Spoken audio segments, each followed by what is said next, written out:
নমস্কাৰ শ্ৰদ্ধাৰ দৰ্শকসকল লগতে সদৌ অপ্ৰাদেশিকৃত ড্ৰপ আউট শিক্ষক শিক্ষয়িত্ৰী শিক্ষাগুৰুসকল আজিৰ এই ভিডিঅ'টোত মই এগৰাকী শ্ৰদ্ধাৰ শিক্ষকৰ এটা লিখনি তেখেতে গ্ৰুপত দিছিলে ধুনীয়াকৈ কাহিনী এটা উপস্থাপন কৰিছিল আৰু সেই কাহিনীটোৰে ধুনীয়াকৈ বুজাই দিছে সাম্প্ৰতিক সময়ত যি ঘটনা পৰিঘটনাবিলাক হৈ আছে আমাৰ এই অপ্ৰাদেশিকৃত শিক্ষকসকলৰ মাজত কিছুমানে ৰাজনৈতিক জগতখনত ভৰি দিব বিচাৰিছে আৰু সেই পৰিপ্ৰেক্ষিততে হয়তো তেখেতে লিখিছে আৰু স্পষ্ট বুজাই যায় হেতু এতিয়া মই লিখনিটোৰ মাজলৈ সোমাই যাওঁ চাই থাকিব আপোনালোকে আৰু নিশ্চয় শেষলৈকে চাব যদিও এটি গল্প আকাৰত হৈ আছে কিন্তু অলপ বুজিবলগীয়া আছে তেখেতে লিখিছে অহ god what is there rest to do finally we teachers are going to be solved.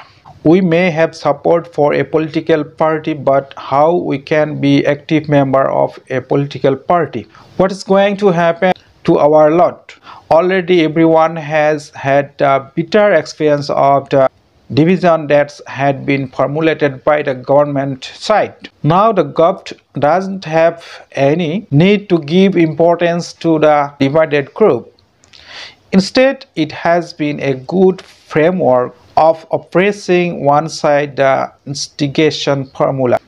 এইখিনিৰ দ্বাৰা এইটোৱে তেখেতে বুজাব বিচাৰিছে যে আমি এতিয়া আৰু কি কৰিব লাগিব কি কৰিবলগীয়ানো আছে আমাৰ শেষত আমি বিক্ৰী হৈ গলো আমি শিক্ষকসকল এতিয়া যেনিবা বিক্ৰী হৈ যাবলৈ ধৰিছো আমি পাৰ্টিৰ এক্টিভ মেম্বাৰ হ'বলগীয়া হৈছে এনেই সাপোৰ্ট দিয়া সমৰ্থন কৰাটো বেলেগ আৰু এক্টিভ মেম্বাৰ শিক্ষক হিচাপে হোৱাটো কেনে ধৰণৰ কথা হ'ব পাৰে ইতিমধ্যে আমাৰ এইবিলাক ক্ষেত্ৰত তিক্ততাৰ অভিজ্ঞতা আমাৰ আছে হেতু তেখেতে কৈছে আৰু গভৰ্ণমেণ্টে এটা ভাল পলিচি এটা ফৰ্মুলা উলিয়াইছিল আমাৰ মাজত ডিভাইড কৰাৰ কাৰণে ভাগ কৰাৰ কাৰণে এতিয়া ভাগ হৈ যোৱাৰ পিছত কিন্তু আমাৰ এই ভাগবোৰ বা এই দলবোৰৰ ওপৰত কোনো গুৰুত্ব দিয়াৰ কথা নাহে আৰু গুৰুত্ব নিদিলেও কোনো গ্ৰুপে একো কৰিব নোৱাৰিব হেইটোৱে এই সন্মানীয় শিক্ষাগুৰুজনে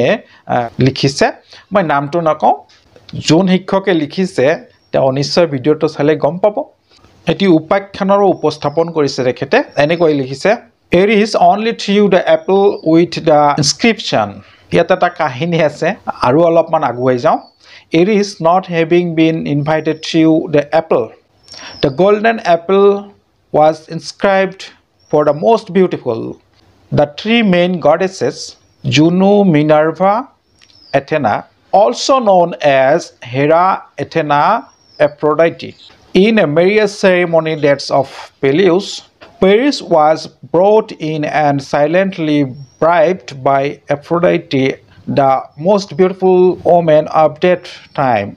Helen and Paris declared Aphrodite the fairest. The result was the Greco-Trojan War and the destruction of the Troy city.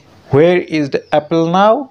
Troy নগৰ যে ধ্বংস হৈছিল সেই ট্ৰয় নগৰ কেনেকৈ ধ্বংস হৈছে এটা কাহিনী আছে এই কাহিনীটো সৰুকৈ তেখেতে ইয়াত উপস্থাপন কৰিছে যে এৰিছ হৈছে মানে মিলাপ্ৰীতি ভাল নপোৱা বিবাদ লগোৱা এজন দেৱতা এটো গ্ৰীকৰ পৌৰাণিক কাহিনী তেখেতক এখন বিয়া অনুষ্ঠিত হৈছিল বিয়াটো পেলিউছ দেৱতাৰ বিয়াৰ অনুষ্ঠানত এই এৰিছক নমতাৰ কাৰণে ইনভাইট নকৰাৰ কাৰণে কি কৰিলে এটা গোল্ডেন এপল দলিয়াই দিলে এটা আপেল দলিয়াই দিছিল য'ত লিখা আছে এই আপেলটো যিজনী আটাইতকৈ সুন্দৰী তাইৰ কাৰণে এই আপেলটো আছিল সোণৰ মেইন তিনিগৰাকী গডেছ দেৱী আছিল হেৰা এথনা এফ্ৰডাইটি এই তিনিগৰাকীৰ ভিতৰত এফ্ৰডাইটি বৰ চতুৰ আছিল আৰু নিজকে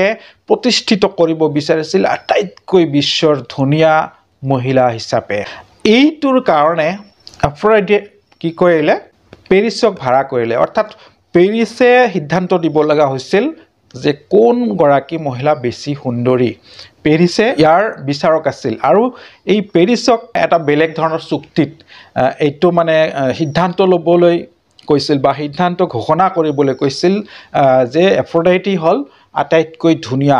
এই চৰ্তটো হৈছে যে হেলেনৰ সৈতে প্ৰেমত আবদ্ধ কৰাই বিবাহপাশত আবদ্ধ কৰাই দিব ছিল আৰু সেইমতে পেৰিছে এফ্ৰডাইটি যে আটাইতকৈ ধুনীয়া এইটো ঘোষণা কৰি দিছিল। এতিয়া চুক্তিমতে কাম হেলেনৰ লগত বিবাহপাশত আবদ্ধ কৰাই দিলে।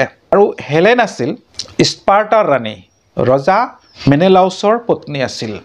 যেতিয়া পেৰিছে ট্ৰয় নগৰলৈ হেলেনক লৈ গ'ল, তাৰপিছত এতিয়া ৰজা মেনেলাউছে তেখেতৰ ভাই আগামেমনন তেওঁক পঠাই দিলে হেলেনক উদ্ধাৰৰ বাবে। আৰু এনেদৰেই পেৰিছ আৰু এই আগামেমননৰ লগত যুদ্ধ হয় ট্ৰয় নগৰত। ট্ৰয় চহৰখন এনেদৰেই এই সুন্দৰৰ বাবেই ধ্বংস হৈছিল। এয়া কিন্তু কোনে কৰিলে? যোনে আপেল দলিয়াই দিলে, সোণৰ আপেল, এৰিছ, এওঁ হৈছে মূল। তো আমাৰ ইয়াৰ দ্বাৰা আমাৰ এই শ্ৰদ্ধাৰ শিক্ষকগৰাকীয়ে বুজাব বিচাৰিছে এৰিছৰ দৰে কাম কৰি আছে আমাৰ চৰকাৰে। কিবা ললিপপ দিছে, আমি সেইটোৰ কাৰণে পাগল হৈ যাম, আমাৰ মাজত কাজিয়া কণ্ডল লাগি থাকিব। কণ্ডল লগা মানে চৰকাৰৰ সুবিধা হ'ব, এইটোকে তেওঁ ক'ব বিচাৰিছে নিশ্চয়। In the name of discussion almost 6 months by the চৰকাৰ কোম্পানী অৰ্থাৎ মিলি পঞ্চম মিলি বিশ্বজিৎ চৰকাৰ এওঁলোকৰ যি গ্ৰুপ আছে সেইটোকে বুজাব বিচাৰিছে। তেওঁলোক 6 মাহ আলোচনাৰ নামত চৰকাৰৰ লগত আলোচনা কৰিব, আলোচনাৰ নামত 6 মাহ অতিবাহিত কৰিলে। Still some of them come to argue that taking agitation program has backed the government process of provincialization. তথাপিও আৰু আন কিছুমান সেই গ্ৰুপৰ প্ৰায় কিছুমান আহি ক'ব খোজে যে আন্দোলনে প্ৰভিন্সিয়েলাইজ কৰা কামটোক পিছুৱাই ৰাখিছে, আন্দোলনে ক'ব খোজে। Is this not a foolish idea of those scholars? এই পণ্ডিতসকলৰ এটা মূৰ্খামি নহয়নে? Who used to oppose the agitation program, যিসকলে আন্দোলনৰ কাৰ্যসূচীক বিৰোধিতা কৰে। For me, whoever may be you, যে মোৰ মতে আপুনি যোনেই নহওক, but a unified movement was very urgent, কিন্তু এটা ঐক্যবদ্ধ আন্দোলনৰ খুবেই প্ৰয়োজন আছে, অতি জৰুৰী। And at least some of our leaders should not have had opposed the movement anyway. অন্তত আমাৰ যিসকল শিক্ষক আছে সেই শিক্ষকসকলে কোনো আন্দোলন, কোনো সংগ্ৰামৰ বিৰোধিতা কোনো পথে যাতে নকৰে, তেওঁ এইটো ৰিকুৱেষ্ট কৰিছে। কথা সেইটোৱে যে আমি ঐক্যবদ্ধ হ'ব লাগিব, ঐক্যবদ্ধ হ'লেহে আমি আমাৰ উদ্দেশ্য আৰু লক্ষ্যস্থানত উপস্থিত হ'ব পাৰিম। তাৰ বাহিৰে ললিপপ আটাইবিলাক আলোচনাপন্থী, দলত জইন কৰা পন্থী, এইবিলাক কি হ'ব অলপ গমি পিটি চালে আটাই গম পাব, অকণমান অনুধাৱন কৰা উচিত। সেই যে এৰিছৰ নিচিনা আপেল দলিয়াই দিছে আমাৰ মাজত, আৰু সেই আপেলৰ কাৰণে আমি খৰিয়াল লগাই আছোঁ। এনিৱে আমি এইবিলাক পৰিহাৰ কৰি ঐক্যবদ্ধ এটা ইউনিট হৈ আমি যেতিয়া সংগ্ৰাম কৰিম, গণতান্ত্ৰিক আন্দোলন কৰিম বা আলোচনাই কৰোঁ লাগিলে, কিন্তু ঐক্যতাৰ মাজত যদি কৰোঁ, ঐক্যতাত শান্তি থাকে, বল থাকে, শক্তি থাকে, আৰু সেই শক্তিয়ে আমাৰ ফল আনি দিব, অন্যথা নহয়। আমাৰ বহুত অভিজ্ঞ শিক্ষক আছে, শিক্ষাগুৰু আছে, তেখেতসকলে নিশ্চয় জানিব, বুজিব। এইখিনি আছিল মূল বস্তুটো। পৰৱৰ্তী আন এটি ভিডিঅ'ত লগ পোৱাৰ আশাৰে আজিলৈ ইমানতেই। ধন্যবাদ। জয় আই অসম।